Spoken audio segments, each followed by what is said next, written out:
Hola, ¿cómo están?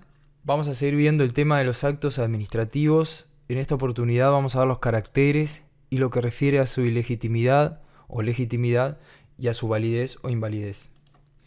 En cuanto a los caracteres del acto administrativo, siguiendo a Felipe Rotondo, tenemos su ejecutividad, que quiere decir que el acto produce de inmediato sus efectos, salvo que se disponga su suspensión por la administración, por ejemplo, en el artículo 150 del decreto 500, por un juez del Poder Judicial a través de la acción de amparo o del TCA a través del artículo 2 de la ley 15.869. Ustedes saben que si se interpone un, un recurso, igualmente el acto sigue, sigue surtiendo efectos. Los recursos no tienen efecto suspensivo, por lo cual hay que solicitar la suspensión de los efectos del acto.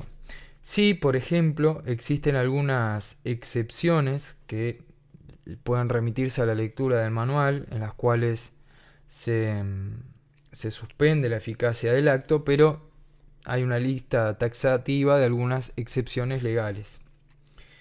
En cuanto a otro carácter, que es el de la presunción de legitimidad, este es un tema muy discutido por la doctrina.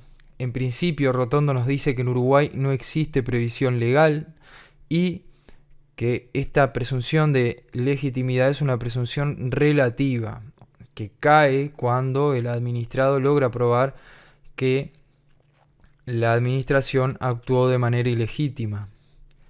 Y dice Rotondo que no incluye los casos de ilegitimidad manifiesta. ¿Qué pasa con esta presunción de legitimidad? Estamos ante un caso en el cual decimos de que el actuar de la administración se presume legítimo.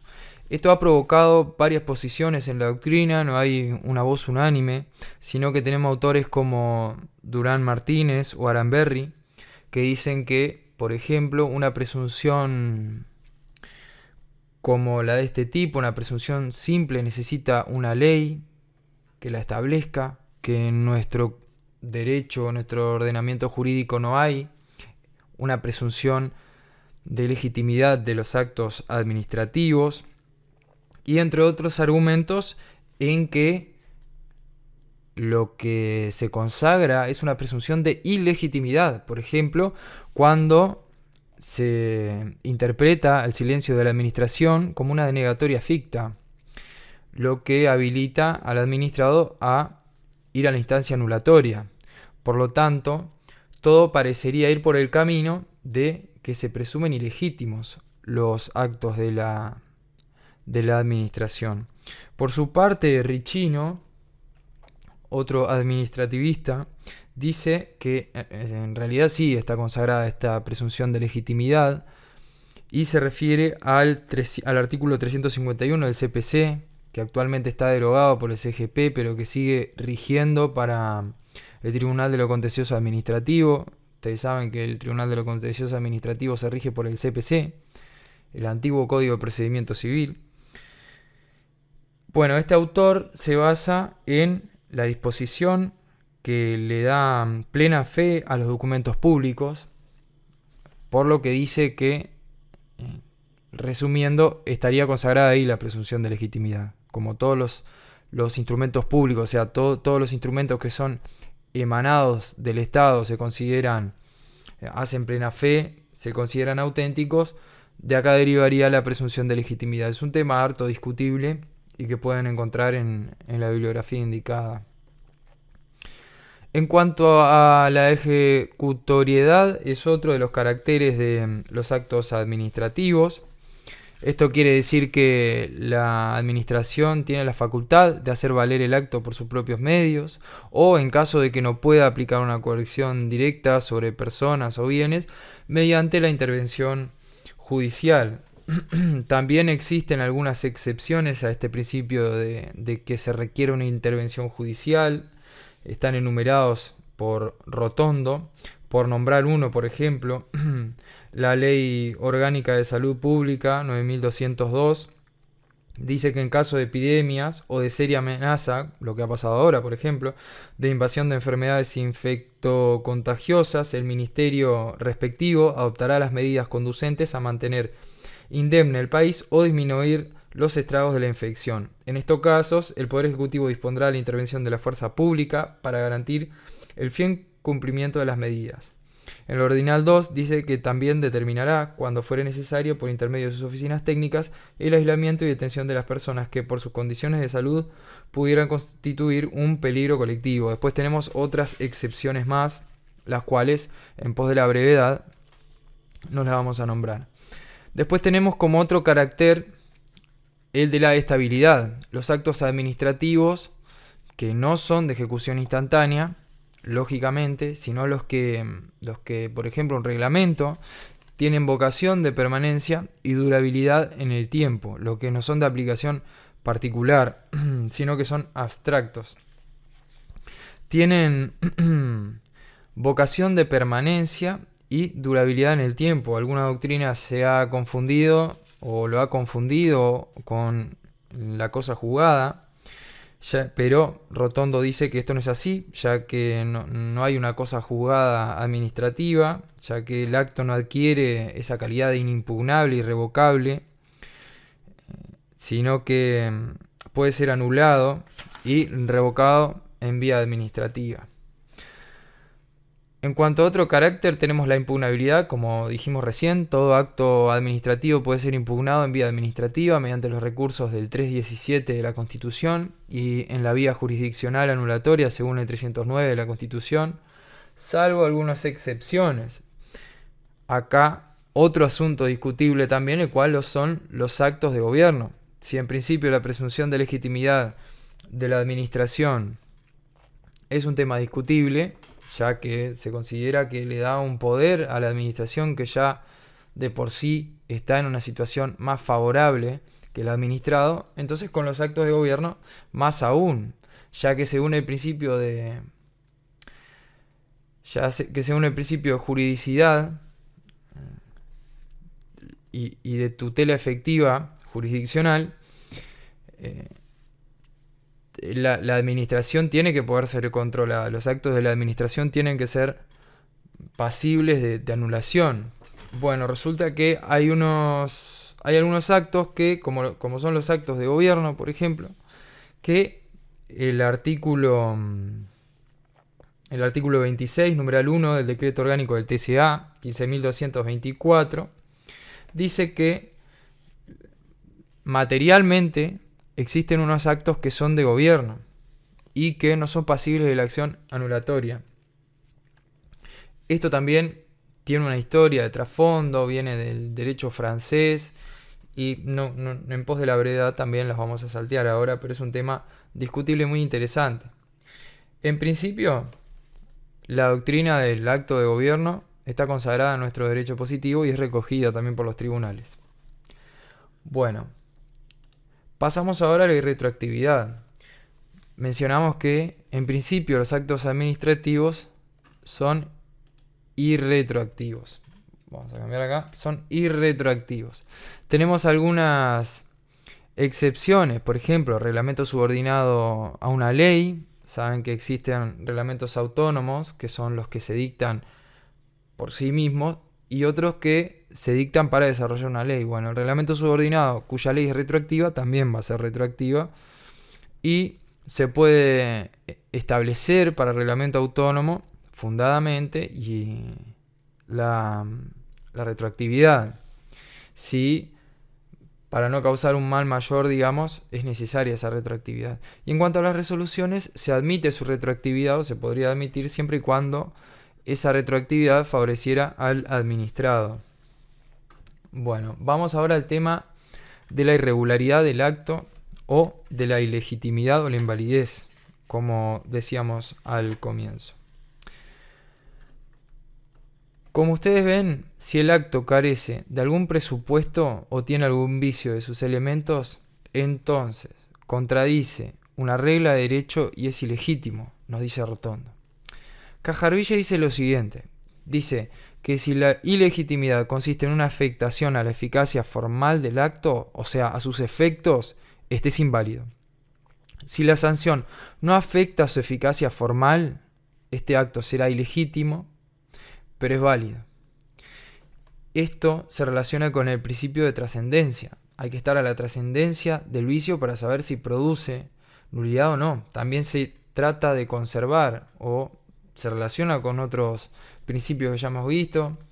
Por ejemplo, el informalismo a favor del administrado. Supónganse que en cuanto a las formas, se escribieron textos que no debían o hubo un vicio en la forma que no fue de tal trascendencia, no afectó a lo sustancial del acto.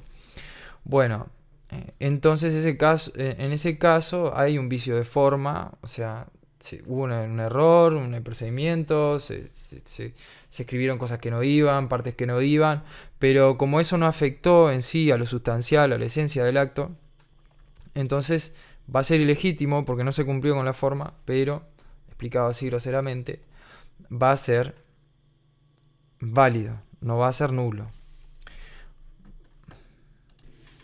En cuanto a la afectación de la eficacia formal, tenemos que esta afectación puede provocar nulidad. En este caso el acto no despliega efectos, o sea, la decisión administrativa, ya sea la administración, o jurisdiccional, ya sea el caso del Tribunal de lo Contencioso Administrativo que declare la nulidad, va a ser con efecto ex tunc, o sea, retroactivos. El efecto va a ser desde el momento en que se dictó el acto. Después puede tener efectos distintos o parciales. En ese caso se lo conserva, pero se afecta su eficacia. O puede tener efectos precarios y revocables, por ejemplo, como consecuencia del dictado de un acto posterior en el cual le da su anulabilidad, que esto tiene un efecto constitutivo de nulidad o ex nunc. En cuanto a los vicios del acto, puede ser un vicio por incompetencia del órgano emisor. En este caso tendremos una nulidad absoluta.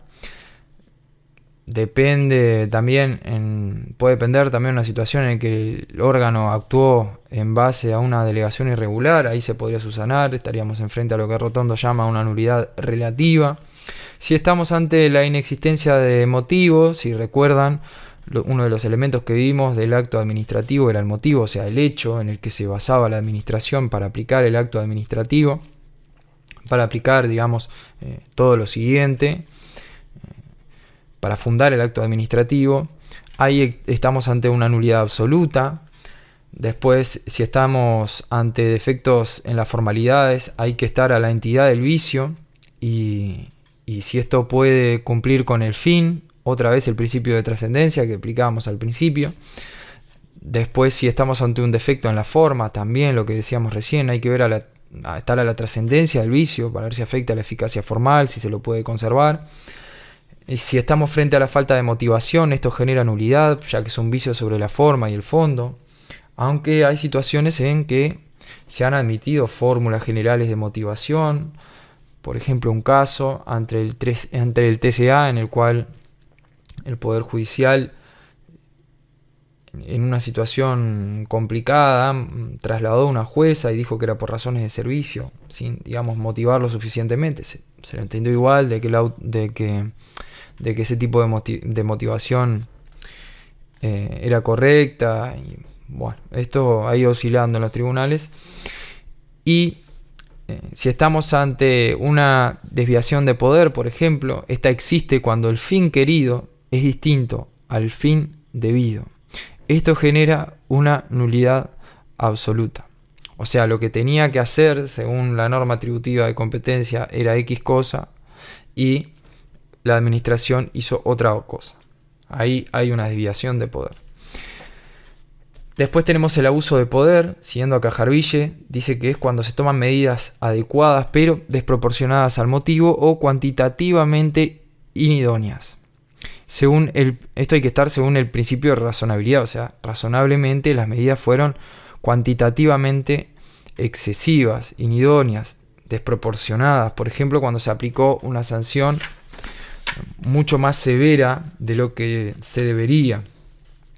Después, en cuanto al exceso de poder, dice Cajarville que es cuando el acto en su parte dispositiva no es objetiva y cualitativamente adecuado a los motivos u objetivamente y cualitativamente idónea para el fin debido. Ya cuando cualitativamente, o sea, la medida que se adoptó para el fin debido no era la correcta, se tendría que haber tomado otra medida para poder llegar al fin que se buscaba.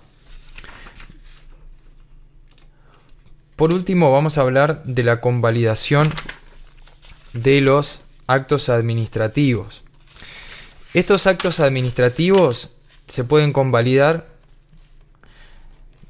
por las siguientes situaciones. Recordemos que un acto con un vicio que no provoca su nulidad absoluta puede ser saneado con lo que se consigue conservar su eficacia si hay razones de interés público. Por lo tanto, tenemos la ratificación, la cual la realiza el órgano competente respecto de un acto dictado por un órgano inferior incompetente.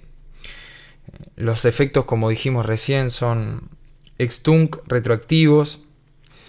Después tenemos la confirmación, la cual es un acto por el cual el mismo órgano que dictó un noviciado lo adecua a la regla de derecho. Por ejemplo, la designación de un funcionario sin concurso, que se tiene como designación interina. Después tenemos la conversión, la cual implica la emisión de un nuevo acto a través del cual, como dice Rotondo, siguiendo a Casagne, se declara la voluntad de aprovechar los elementos válidos del acto viciado, integrándolos en otro distinto y extinguiendo los elementos y cláusulas afectadas de invalidez. Será saneamiento si se admite que el acto originario no ha desaparecido, solo desaparece la invalidez que presentaba. La conservación que mantiene este acto hace subsistir la parte válida, digamos. Después vamos a hablar, por último, ahora sí, de la extinción del acto administrativo. Esta extinción del acto administrativo se puede dar por cumplimiento y consumación del acto, ya que agota normalmente sus efectos. Después por decaimiento, ya que se da una alteración sustancial o desaparición del presupuesto de hecho o el motivo o de derecho que sustenta el acto. Lo que se llama muerte del acto, con fin de certeza y orden. Después tenemos la renuncia del interesado, por ejemplo, que declina la situación jurídica que el acto produce, por ejemplo, el ascenso de un funcionario. Y después tenemos la revocación y la anulación. Brevemente, para ir cerrando, la revocación se da cuando, por ejemplo, lo hace la administración.